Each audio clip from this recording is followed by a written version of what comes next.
Assalamualaikum warahmatullahi wabarakatuh. Balik di tugas guru penggerak aksi nyata pembelajaran berdiferensiasi. Oleh saya sendiri, Rio Rahmat dari SD Negeri Belang Panda, guru penggerak angkatan 10. Penerapan pembelajaran berdiferensiasi, ayo kita mulai. Jadi di dalam materi ini tentang materi peristiwa Sabul Kahfi, tujuan pembelajarannya melalui kegiatan mengamati gambar atau video, siswa mampu menjelaskan tentang sejarah Sabul Kahfi. Dua, melalui kegiatan berdiskusi dan penugasan, siswa mampu menjawab pertanyaan tentang sejarah dan peristiwa Ashabul Kahfi. Selanjutnya, sebelum melakukan pembelajaran berdiferensiasi di kelas, maka baiknya kita melakukan pemetaan kebutuhan belajar murid, yaitu tentang kesiapan belajarnya, minat belajarnya, maupun profil belajar dari murid kita di kelas masing-masing. Bagaimana sih caranya dalam memetakan kebutuhan belajar murid? Saya menggunakan atau melihat bisa dengan melihat rapor murid untuk mencari pengetahuan awal mereka. Siswa ini materi untuk pembelajaran mata pembelajaran PAI atau pendidikan agama Islam berapa nilai rapornya, kita lihat nilai dari sikapnya. Bisa juga kita dengan menginterview secara langsung ataupun kita menyiapkan instrumen kuesioner maupun mengali pengetahuan awal dengan soal pretest tentang tentang materi Ashabul Kahfi sendiri. Jadi sebelum melakukan proses pembelajaran kita bisa menggali hal-hal tersebut di dalam sebelum melakukan praktek pembelajaran berdiferensiasi terkait materi Ashabul Kahfi. Nah, sehingga dapat melakukan perencanaan skenario pembelajaran berdiferensiasi. RPP ini juga berdasarkan hasil pemetaan yang telah dilakukan. Jadi setelah kita membuat atau merancang RPP berdiferensiasi, alangkah baiknya kita melakukan pemetaan belajar murid, apa itu kesiapannya, apa itu minatnya, maupun apa itu profilnya, melalui hal-hal yang saya sampaikan tadi. Selanjutnya, di dalam RPP tersebut kita menyiapkan berbagai konten materi yang beragam. Jadi, pertama itu ada strategi diferensiasi konten. Di sini hal ini bertujuan mengakomodir kebutuhan belajar murid yang beragam di kelas terkait materi sejarah Ashabul Kahfi.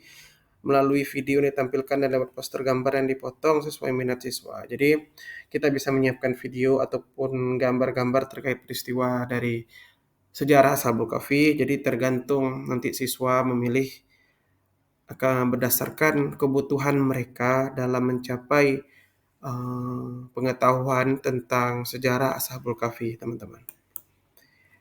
Yang kedua, ini saya menyiapkan berbagai proses materi yang beragam, yaitu strategi diferensiasi proses. Hal ini mengakomodir kebutuhan belajar murid yang beragam di kelas terkait materi sejarah Ashabul Kahfi melalui proses tanya jawab, diskusi, dan belajar kelompok. Jadi tinggal kita sesuaikan saja di dalam kelas hal-hal tersebut karena kita sadari kebutuhan belajar murid di dalam kelas kita masing-masing berbeda dalam mencapai tujuannya pembelajaran, yaitu tentang Ashabul Kahfi. Jadi siswa di sini mungkin dia yang nggak mau belajar kelompok, dia bisa bertanya langsung.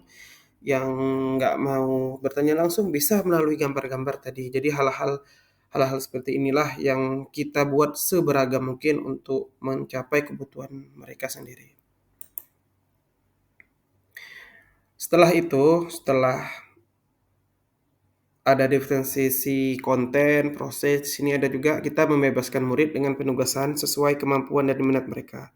Jadi ini dengan memakai strategi diferensiasi produk. Hal ini bertujuan mengakomodir kebutuhan belajar murid yang beragam dalam memahami materi sesuai tujuan pembelajaran kisah Ashabul Kahfi dengan lewat tulisan, penjelasan lisan di depan kelas maupun lewat tulisan yang mereka ceritakan kembali di depan kelas terkait kisah Ashabul Kahfi. Nah, kita lihat dulu tujuan pembelajarannya apa. Misalnya tujuan pembelajarannya mengetahui atau siswa ini mampu menjelaskan peristiwa Ashabul Kahfi, tokoh-tokoh di dalamnya, dan sebab akibatnya. Jadi dengan beragamnya kemampuan dari peserta didik ini kita bebaskan.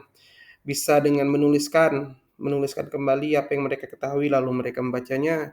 Ada juga, Pak, saya mau secara lisan aja Pak menjelaskannya di depan kelas. Silahkan, bisa mereka ceritakan. Dan Pak, saya lewat gambar-gambar ini aja Pak ya, saya kisahkan kisah Ashabul Kahfi bisa. Jadi di sini dengan strategi diferensiasi produk, siswa dilatih untuk dengan kebebasannya dan seorang guru tersebut mampu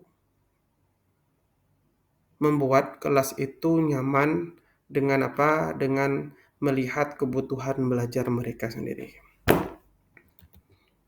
Jadi kesimpulannya teman-teman, pembelajaran berdiferensiasi sangat efektif dipraktikkan mengingat ragamnya kebutuhan belajar murid di dalam kelas, sehingga proses pembelajaran yang berpihak pada murid bisa mereka rasakan setiap melakukan proses KBM atau kegiatan belajar mengajar. Terima kasih teman-teman atas perhatiannya, semoga informasi yang telah saya sampaikan bermanfaat bagi kita semua. Assalamualaikum warahmatullahi wabarakatuh.